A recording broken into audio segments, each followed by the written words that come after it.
जसे एकनाथ महाराजांकडे गुळ खाण्यासाठी मुलाला घेऊन गेलेली आई एकनाथ महाराजांना सांगितलं तुम्ही 1 महिन्याने या.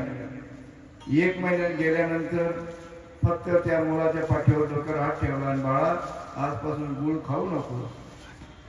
ती म्हातारी म्हणाली एवढे 2 शब्द सांगण्यासाठी 1 महिने लागले,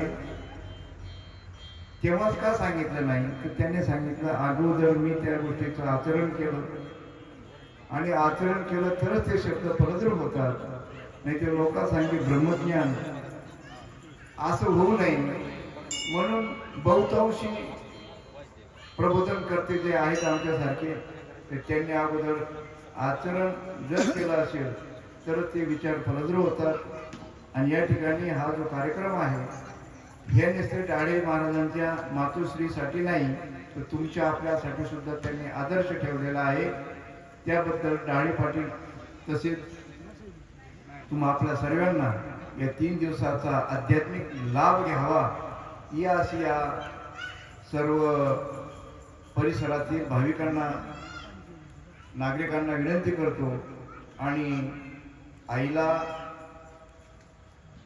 तुमच्या सर्वांच्या आपल्या वतीने त्यांची जी पुढील गती जी आहे त्या योग्य गती मिळावी हीच श्रद्धांजली म्हणून हे 2 श्रद्धांजलीपर शब्द वाहतो आणि माझे 2 शब्द संपवतो. जय हिंद, जय महाराष्ट्र.